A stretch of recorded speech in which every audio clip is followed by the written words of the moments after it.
ದುಷ್ಟನಾದವನು ಇತರರಲ್ಲಿಯ ಸಾಸಿವೆ ಕಾಳಿನಷ್ಟು ದೋಷವನ್ನು ಮಹತ್ತಾಗಿ ನೋಡುತ್ತಾನೆ. ಆದರೆ ತನ್ನಲ್ಲಿ ಬಿಲ್ವದ ಕಾಯಿಯಷ್ಟು ಗಾತ್ರದಲ್ಲಿ ದೋಷವಿದ್ದರೂ ಅದನ್ನು ನೋಡಿಯೂ ನೋಡದಂತಿರುತ್ತಾನೆ. ಒಂದು ನೀರಿನ ಮೇಲಿರುವ ಗುಳ್ಳೆಯ ಹಾಗೆ ಇದೆ ಮನುಷ್ಯನ ಜೀವನ. ಆದರೆ ಅಹಂಕಾರ ಮಾತ್ರ ಸಾಗರದಷ್ಟು. ಇಲ್ಲಿ ಎಲ್ಲರೂ ಪ್ರವಾಸಿಗರೇ.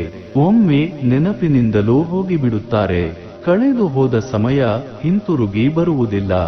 ಆದರೆ ಜನರ ವರ್ತನೆ ಮಾತ್ರ ಯಾವಾಗಲೂ ನೆನಪಿನಲ್ಲಿ ಉಳಿದಿರುತ್ತೆ. ಜನರಿಂದ ಯಾವ ನಿರೀಕ್ಷೆಯನ್ನು ಇಟ್ಕೋಬೇಡಿ.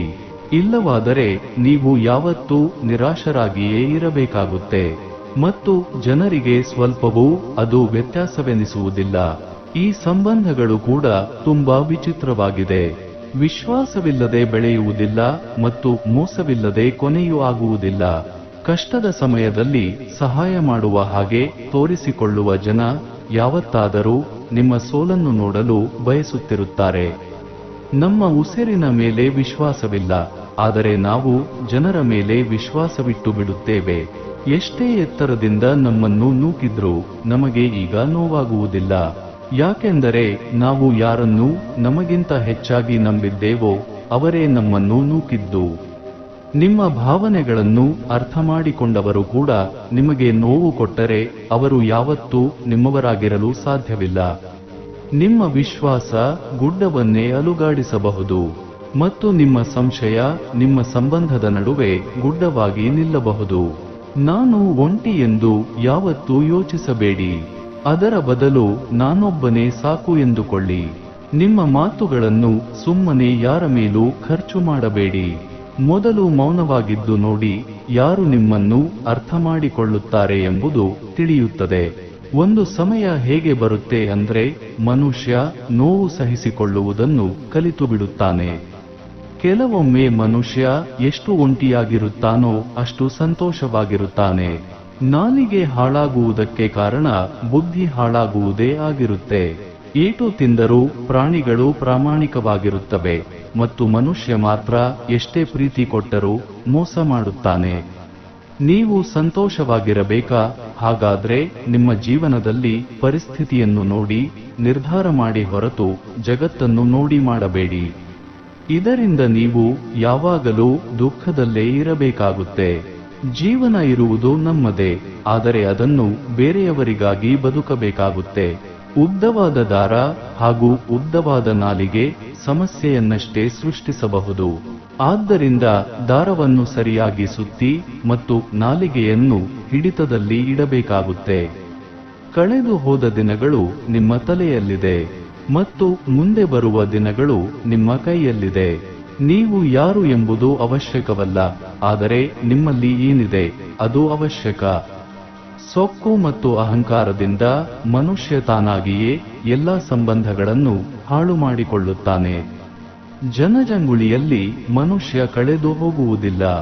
ಯಾವಾಗ ಕಳೆದು ಹೋಗುತ್ತಾನೆ ಅಂದ್ರೆ ಯಾವಾಗ ಒಂಟಿಯಾಗಿ ಬಿಡುತ್ತಾನೋ ಆಗ. ಎಲ್ಲಿ ಕೋಪ ಬರಬೇಕೋ ಅಲ್ಲಿ ಅತ್ತು ಬಿಡುವವರು ತುಂಬಾ ದುರ್ಬಲರಾಗಿರುತ್ತಾರೆ. ಕೆಲವೊಮ್ಮೆ ತುಂಬಾ ಹೇಳೋದಿರುತ್ತೆ, ಆದರೆ ಮನಸ್ಸಿನ ಮಾತು ಮನಸ್ಸಲ್ಲೇ ಉಳಿದು ಬಿಡುತ್ತೆ. ನಾವು ಯಾವತ್ತೂ ಯಾರನ್ನೂ ನಮಗಾಗಿ ಅಂತ ಬಳಸಿಕೊಳ್ಳಲಿಲ್ಲ.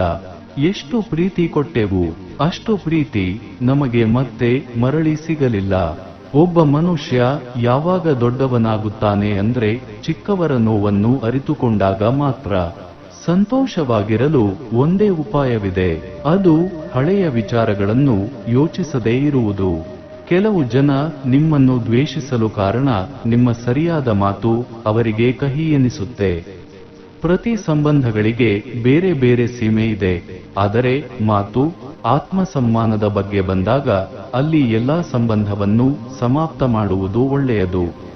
ಮುಂಜಾನೆಯು ತಡವಾದ ನಿದ್ದೆ ಮನುಷ್ಯನ ನಿರೀಕ್ಷೆಗಳನ್ನು ದೌರ್ಬಲ್ಯವಾಗಿಸುತ್ತೆ. ಯಶಸ್ವಿಯಾಗಲು ಬಯಸುವ ವ್ಯಕ್ತಿ ಯಾವತ್ತೂ ತುಂಬಾ ಹೊತ್ತು ಮಲಗುವುದಿಲ್ಲ. ಸಹಾಯ ಮಾಡುವುದು ಎಂತಹ ಘಟನೆ ಎಂದರೆ ಮಾಡಿದಾಗ ಅದನ್ನು ಎಲ್ಲರೂ ಮರೆಯುತ್ತಾರೆ, ಮಾಡಲಿಲ್ಲವೆಂದರೆ ಅದನ್ನು ಎಲ್ಲರೂ ನೆನಪಿಟ್ಟುಕೊಳ್ಳುತ್ತಾರೆ. ಸಮಯ ಒಳ್ಳೆಯದೇ ಆಗಲಿ ಕೆಟ್ಟದ್ದೇ ಆಗಲಿ ಒಂದು ಪಾಠವನ್ನಂತೂ ಕಲಿಸಿಯೇ ಕಲಿಸುತ್ತೆ. ಒಳ್ಳೆಯ ಸಮಯದಲ್ಲಿ ಎಲ್ಲರೂ ನಮ್ಮವರಾಗಿದ್ದರೆ ಕೆಟ್ಟ ಸಮಯದಲ್ಲಿ ನಮ್ಮವರೇ ಬೇರೆಯವರಾಗಿ ಬದಲಾಗಿರುತ್ತಾರೆ. ಕಷ್ಟದ ಕೆಲಸ ದೇಹಕ್ಕೆ ನೋವೆನಿಸಿದ್ರೂ ಮನಸ್ಸಿಗೆ ನೆಮ್ಮದಿಯನ್ನೇ ಕೊಡುತ್ತೆ. ಅದಕ್ಕೆ ದೇವರುಗಳೆಲ್ಲ ಬೆಟ್ಟದ ಮೇಲೆ ಕುಳಿತಿರುವುದು, ಅವರನ್ನು ನೋಡಲು ನಾವು ಸ್ವಲ್ಪ ಕಷ್ಟಪಡಲಿ ಅಂತ. ಜಗತ್ತಿನ ಅನೇಕ ಸಮಸ್ಯೆಗಳಿಗೆ ಇವತ್ತಿನ ಉತ್ತರ ಸಿಕ್ಕಿಲ್ಲ. ಆದರೆ ಜಗತ್ತು ಬೆಳೆಯುವುದು ನಿಂತಿಲ್ಲ. ಯಾಕೆಂದರೆ ಕಾಡುವ ಶಕ್ತಿಗಿಂತ ಕಾಪಾಡುವ ಶಕ್ತಿ ಬಲಿಷ್ಠವಾಗಿದೆ. ಆಯಾಸ ಯಾವಾಗಲೂ ಕೆಲಸದಿಂದ ಆಗಲ್ಲ. ಹೆಚ್ಚಾಗಿ ಚಿಂತೆ, ಹತಾಶೆ, ಭಯ ಮತ್ತು ಅತೃಪ್ತಿಯಿಂದ ಆಗುತ್ತೆ. ಮನುಷ್ಯನಿಗೆ ದುಡ್ಡಿರಬೇಕು, ಇಲ್ಲ ಅಂದ್ರೆ ದುಡಿದಿರಬೇಕು, ಆಗಲೇ ಅವನಿಗೆ ಬೆಲೆ. ಇಲ್ಲದಿದ್ದರೆ 3 ಕಾಸಿನ ಬೆಲೆ ಇರುವುದಿಲ್ಲ. ದುಡ್ಡಿಗೆ, ದುಡಿಮೆಗೆ ಇರುವ ಬೆಲೆ ಮನುಷ್ಯನಿಗೆ ಇಲ್ಲ. ಬದುಕು ನಮ್ಮನ್ನು ಕಷ್ಟಗಳ ಆಳದ ನೀರಿಗೆ ಆಗಾಗ ಕರೆದೊಯ್ಯುವುದು ನಮ್ಮನ್ನು ಮುಳುಗಿಸುವುದಕ್ಕಲ್ಲ, ಚೆನ್ನಾಗಿ ತೊಳೆದು ಶುದ್ಧವಾಗಿಸಲು ಅಷ್ಟೇ. ಇದು ನಮಗೆ ನೆನಪಿದ್ದರೆ ಬದುಕು ಸುಂದರ. ಗಾಯವಾಗದಿದ್ದರೆ ಧೈರ್ಯ ಬರುವುದಿಲ್ಲ, ತಪ್ಪು ಮಾಡದೇ ಇದ್ದರೆ ಕಲಿಯುವುದಿಲ್ಲ, ಸೋಲದಿದ್ದರೆ ಗೆಲ್ಲುವುದಿಲ್ಲ. ಯಾವುದಕ್ಕೂ ನಾವು ಉತ್ಸಾಹ ಕಳೆದುಕೊಳ್ಳಬಾರದು ಅಷ್ಟೇ. ಜೀವನದಲ್ಲಿ ಯಾರನ್ನಾದರೂ ಮರೆಯಿರಿ, ಆದರೆ ನಿನ್ನ ಕೈಯಲ್ಲಿ ಏನಾಗುತ್ತೋ ನಾನು ನೋಡ್ತೀನಿ ಎಂದವರನ್ನು ಮರೆಯದಿರಿ. ಜೀವನಕ್ಕೆ ಸ್ಫೂರ್ತಿಯವರೇ. ಆತುರದ ನಿರ್ಧಾರ ಬದುಕನ್ನು ಬೆಂಕಿಗೆ ತಳ್ಳುತ್ತದೆ. ಅರಿತು ಮಾಡುವ ನಿರ್ಧಾರ ಬದುಕಿಗೆ ಬೆಳಕನ್ನು ತೋರುತ್ತೆ. ನಂಬಿಕೆ, ತಾಳ್ಮೆ ನಿಮ್ಮಲ್ಲಿದ್ದರೆ ಅದರ ಫಲ ಮುಂದೊಂದು ದಿನ ಸಿಹಿಯನ್ನು ನೀಡುತ್ತೆ. ದಾರಿ ತಪ್ಪಿದ್ರೂ ಬಾಯಿ ತಪ್ಪಬಾರದು. ದಾರಿ ತಪ್ಪಿದ್ರೆ ವಾಪಸ್ಸು ಬಂದು ಸರಿದಾರಿಯಲ್ಲಿ ಹೋಗಬಹುದು. ಬಾಯಿ ತಪ್ಪಿ ವಚನ ಭ್ರಷ್ಟರಾದರೆ ನಮ್ಮ ವ್ಯಕ್ತಿತ್ವಕ್ಕೆ ಧಕ್ಕೆಯಾಗುತ್ತೆ. ಯಾವ ಸಂದರ್ಭದಲ್ಲೂ ನಿಮ್ಮ ಜೀವನ ಸ್ಥಾನಮಾನವನ್ನು ಬೇರೆಯವರೊಂದಿಗೆ ಹೋಲಿಸಿಕೊಳ್ಳಬೇಡಿ. ಹೋಲಿಸಿಕೊಂಡರೆ ಸಮಾಧಾನದಿಂದ ಇರಲು ಸಾಧ್ಯವಿಲ್ಲ. ನಿಮ್ಮ ಜೀವನ ನಿಮ್ಮದು, ಅದು ಬೇರೆಯವರದ್ದಾಗಲು ಸಾಧ್ಯವೇ ಇಲ್ಲ. ಮುಚ್ಚಿದ ಬಾಯಿಯ ಮೀನು ಎಂದಿಗೂ ಗಾಳಕ್ಕೆ ಸಿಕ್ಕಿ ಬೀಳುವುದಿಲ್ಲ. ಈ ಮಾತು ಮೀನಿಗೆ ಒಂದೇ ಅಲ್ಲ, ಮನುಷ್ಯರಿಗೂ ಅನ್ವಯ. ಬಹುತೇಕ ಸಂದರ್ಭಗಳಲ್ಲಿ ಎಲ್ಲರೂ ಬಾಯಿ ತೆರೆದೇ ಕಷ್ಟಕ್ಕೆ ಸಿಲುಕುತ್ತಾರೆ. ಎಲ್ಲ ಗೊತ್ತಿದ್ದು ಗೊತ್ತಿಲ್ಲದಂತೆ ಇದ್ದು ಬಿಡು. ರೂಪ ಚಿಪ್ಪಿನಂತೆ ಇದ್ದರೂ ಪರವಾಗಿಲ್ಲ, ವ್ಯಕ್ತಿತ್ವ ಚಿಪ್ಪೊಳಗಿನ ಮುತ್ತಂತೆ ಇರಬೇಕು. ಈ ಜಗತ್ತು ಅವಶ್ಯಕತೆಗಳ ನಿಯಮದಿಂದ ನಡೆಯುತ್ತಿದೆ. ಚಳಿಗಾಲದಲ್ಲಿ ಯಾವ ಸೂರ್ಯನ ನಿರೀಕ್ಷೆ ಇರುತ್ತೋ ಅದೇ ಸೂರ್ಯನಿಗೆ ಬೇಸಿಗೆ ಕಾಲದಲ್ಲಿ ತಿರಸ್ಕಾರವೂ ಇರುತ್ತೆ. ಹಾಗೆಯೇ ನಿಮ್ಮ ಮೌಲ್ಯ ಸಿಗುವುದು ನಿಮ್ಮ ಅವಶ್ಯಕತೆ ಇದ್ದಾಗ ಮಾತ್ರ. ಜೀವನ ಗೋಣಿ ಚೀಲದಂತೆ ಚಂದವಿದ್ದಾಗ ಎಲ್ಲರೂ ತುಂಬುವರು, ಕಟ್ಟಿಟ್ಟು ಅಟ್ಟಕ್ಕೂ ಏರಿಸುವರು, ಅಲ್ಲಲ್ಲಿ ಹರಿದಾಗ ಕಾಲಡಿಗೆ ಹಾಕುವರು. ನನ್ನ ತಪ್ಪುಗಳನ್ನು ನನ್ನ ಹತ್ತಿರ ಹೇಳಿ, ಬೇರೆಯವರ ಹತ್ತಿರ ಅಲ್ಲ. ಯಾಕೆಂದರೆ ಬದಲಾಗಬೇಕಾದದ್ದು ನಾನು, ಅವರಲ್ಲ. ಮಾತಿನ ವರ್ತನೆ ಹೇಳುತ್ತೆ ಮನುಷ್ಯ ಹೇಗೆ ಅಂತ. ವಾದಿಸುವ ವರ್ತನೆ ಹೇಳುತ್ತೆ ಅವನ ಜ್ಞಾನ ಎಷ್ಟು ಅಂತ. ಅಹಂಕಾರ ಹೇಳುತ್ತೆ ಅವನ ಬಳಿ ಇರುವ ಧನ ಎಷ್ಟು ಅಂತ.